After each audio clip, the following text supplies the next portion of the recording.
Kisah Bob Sadino, dari jatuh bangun hingga menjadi ikon.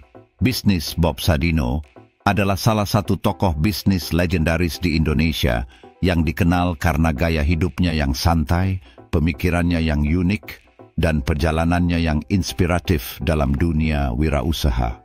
Dari seorang karyawan hingga menjadi pengusaha sukses, Bob Sadino telah melalui berbagai jatuh bangun dalam hidupnya. Filosofi bisnisnya yang menekankan pada keberanian memulai dan belajar dari pengalaman membuatnya menjadi ikon di dunia kewirausahaan. Awal kehidupan Bob Sadino lahir pada 9 Maret 1973 di Lampung dalam keluarga yang berkecukupan. Sejak muda ia dikenal sebagai pribadi yang mandiri dan suka tantangan. Setelah menyelesaikan pendidikan di Indonesia, Bob melanjutkan studinya ke luar negeri, tepatnya di Belanda. Di sana ia sempat bekerja di berbagai perusahaan sebelum akhirnya kembali ke Indonesia pada tahun 1967. Saat kembali ke Indonesia, Bob Sadino memutuskan untuk tidak melanjutkan karier sebagai karyawan, meskipun memiliki pengalaman kerja di luar negeri. Ia ingin menjadi pengusaha dan memilih jalan yang berbeda dari kebanyakan orang pada zamannya. Jatuh bangun dalam perjalanan bisnisnya. Memulai dari nol ketika kembali ke Indonesia, Bob Sadino hanya memiliki 2 mobil Mercedes-Benz. Ia kemudian menjual salah satunya untuk membeli sebidang tanah di Jakarta dan mulai menjalani hidup sebagai pekerja serabutan. Bob sempat bekerja sebagai sopir taksi dan bahkan menjadi buruh bangunan dengan upah harian. B. Usaha peternakan ayam dan telur. Saat menjalani berbagai pekerjaan serabutan, Bob melihat peluang dalam bisnis peternakan ayam dan telur. Dengan modal yang sangat terbatas, ia mulai beternak ayam dan menjual telur ayam negeri ke tetangga-tetangganya di kawasan Kemang, Jakarta Selatan. Kala itu, konsumsi telur ayam negeri masih tergolong baru bagi masyarakat, sehingga ia harus bekerja keras untuk meyakinkan pelanggan. C. Mengembangkan bisnis supermarket. Kesuksesan bisnis telur mendorong Bob Sadino untuk mengembangkan usaha di bidang pangan dan retail.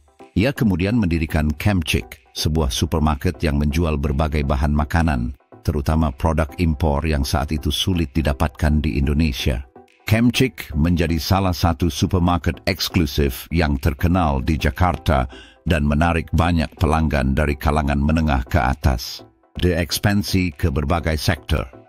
Selain Camchick, Bob Sadino juga mendirikan Camfood, perusahaan yang bergerak di bidang pengolahan daging dan produk makanan beku.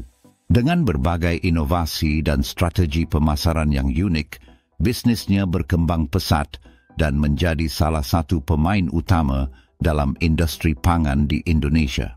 Filosofi bisnis Bob Sadino memiliki cara berpikir yang unik tentang bisnis dan kehidupan. Beberapa filosofi yang selalu ia pegang teguh antara lain: A.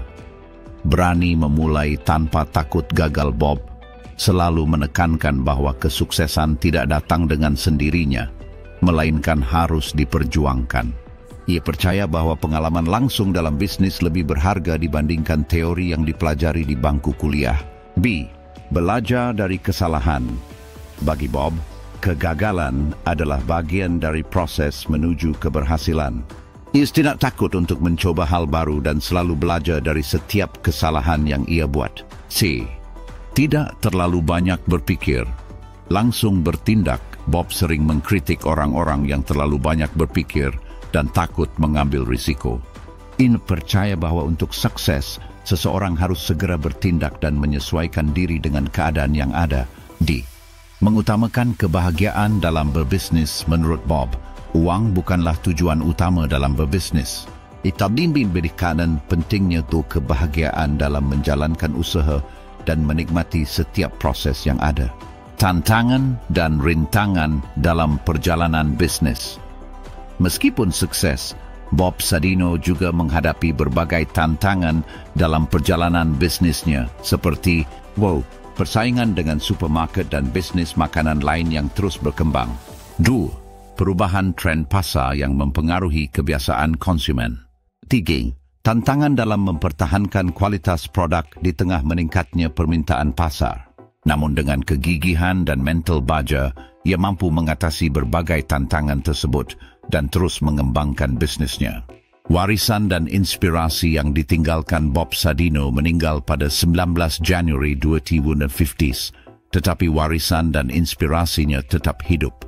Beberapa warisan yang ia tinggalkan meliputi atau pemikiran tentang kewirausahaan. Bob menginspirasi banyak orang untuk berani memulai bisnis sendiri. 2. Chemchick dan Chemfood. Perusahaan yang ia dirikan tetap bertahan dan menjadi bukti keberhasilannya. 3. Filosofi hidup yang sederhana dan santai. Bob dikenal sebagai pengusaha yang tetap rendah hati dan tidak terikat pada kemewahan meskipun sukses. Kisah Bob Sadino adalah contoh nyata bagaimana keberanian, ketekunan, dan kerja keras dapat mengantarkan seseorang dari nol hingga sukses. Dengan filosofi bisnis yang unik dan semangat pantang menyerah, Bob Sadino telah menjadi inspirasi bagi banyak generasi pengusaha di Indonesia. Bagi siapa saja yang ingin memulai bisnis, pelajaran dari kehidupan Bob Sadino dapat menjadi panduan untuk meraih kesuksesan. Jangan lupa subscribe untuk dapatkan informasi bermanfaat lainnya.